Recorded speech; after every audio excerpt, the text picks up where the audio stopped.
Salut à tous, la vidéo de la soirée concernant le seul championnat qui tourne encore, la Première Ligue. Et oui, et il rejoue déjà dès demain et après-demain pour la 16e journée. Donc, 15e journée de ce championnat.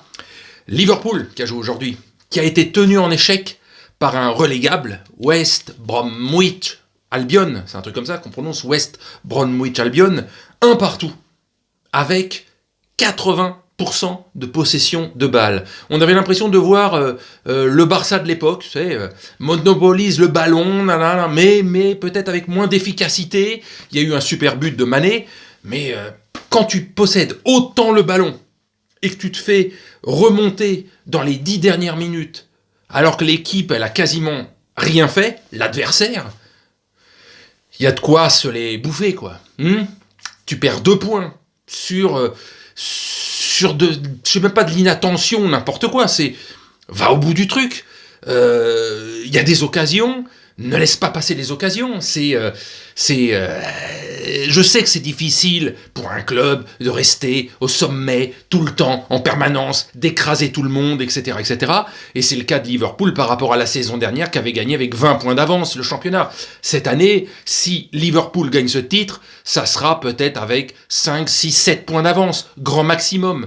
Parce que peut-être qu'à un moment, ils vont faire le trou. Ou c'est peut-être eux qui, en perdant justement des points comme ça, face à des mal classés, etc., qui peuvent avoir de gros problèmes. Et dans pas longtemps, il y a un Liverpool-Manchester United qui aura son pesant d'or. Parce que si Manchester United ne perd pas ce match, voire même le gagne, Manchester United revient au classement, parce que pour l'instant, 32 points pour Liverpool, deuxième c'est Everton, troisième c'est Tottenham, donc qui joue là actuellement. Le match, le choc de la soirée, enfin de la journée, entre guillemets, c'était Leicester-Manchester United, quand même une belle affiche, 2 partout. Un match qui a peut-être une saison ou deux, Manchester United aurait perdu parce qu'ils ne tenaient pas le score, ils n'étaient pas capables de revenir ou de garder un score. On sent que depuis le début de saison, malgré leur élimination en Champions League, alors que ça aurait pu être justement le contraire, se dire ils sont dans la foulée d'avoir une saison encore compliquée, parce que même en Ligue des Champions, lors des 2 derniers matchs, ils perdent alors qu'ils étaient leaders, et en 2 matchs ils perdent tout, ils vont en Europa League. Ben non, en championnat ils sont pas dégueulasses. Donc Manchester United, peut-être que le choc dans une semaine, je crois, face à Liverpool, peut avoir son pesant d'or si Manchester gagne ce match. Et Liverpool, il suffit qu'il y ait une série de 2-3 matchs sans victoire, et que les adversaires en profitent, le championnat est complètement relancé. Donc, match nul, quasi incompréhensible, mais qui a eu lieu de Liverpool. Donc ce match nul sympathique entre Leicester et Manchester United, la victoire de Manchester City qui reste juste derrière, à la 6e place il me semble, derrière à 1 point de Manchester United. Donc le championnat comme quasiment partout, comme en Allemagne, comme en Italie, comme en Espagne, comme en France, partout, le championnat est serré. Après 15 ou 16 journées pratiquement dans tous les championnats, aucun club n'a entre 5 et 10 points d'avance sur leurs adversaires. Aucun.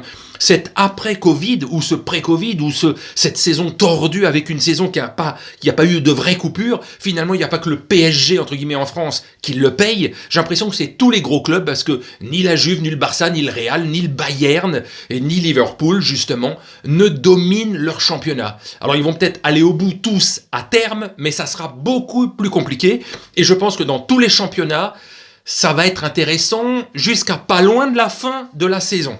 Vraiment, vraiment. Donc voilà, juste pour dire que rien ne sert de archi-dominer et tu gagnes pas les matchs, la preuve avec Liverpool. Ce match nul n'était absolument pas prévu, à mon avis, sur le planning de Liverpool. Face à des gros cylindrés dans le Big Four, là, un incident peut vite arriver, mais perdre des points face à des très mal classés, c'est pas bon quand tu vises le titre. Ok, ils l'ont gagné après 30 ans d'attente l'année dernière, et c'est pas pour ça que tu dois faire tout et n'importe quoi cette saison. C'est pour ça, je suis persuadé, pour moi, un des principaux concurrents dans le Big Four de cette saison, Manchester United, a une réelle possibilité, enfin, 7 ans après, voire même 8 ans après, parce qu'on sera en 2021, puisque le dernier titre date de 2013, la dernière saison d'Alex Ferguson. Depuis donc 8 ans, si ça arrive en 2021, là, que Manchester United peut gagner le titre. Ça peut le faire.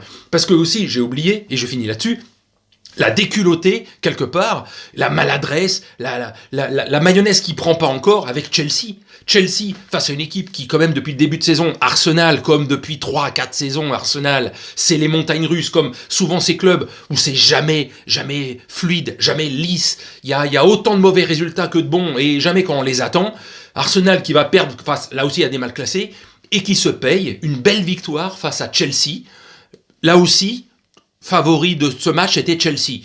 La majorité des gens, à part vraiment les fans, avaient parié par rapport au début de saison, par rapport à cette mi-saison quasiment, que Chelsea allait gagner ce match. Eh ben non, c'est Arsenal qui a gagné. Donc il y a plein de choses qui sont possibles, et on peut perdre des points là où on ne les attend pas. Donc voilà. Pour moi, les favoris restent Liverpool, ça reste Leicester. Leicester peut nous faire une saison comme ils ont fait il y a quelques années, alors qu'on ne les voyait pas. Maintenant, on les voit un peu plus. Tottenham est toujours bien présent, Manchester United est bien présent, City est bien présent, mais voilà. Pour moi, il n'y a plus un grand favori cette saison, et c'est tant mieux, mais partout en Europe. Et c'est vraiment sympathique. Regardez le top 5 de tous les championnats, il y a une ou deux équipes surprises dans chacun des championnats. Bon voilà, sur ce, je vous salue, je vous dis à la prochaine, c'est d'ailleurs dans pas longtemps, et je vous souhaite une bonne nuit. C'est après le réveillon, les fêtes, hein. Il reste un petit peu, peut-être un 0,5 g dans le sang, on sait jamais. Allez, salut!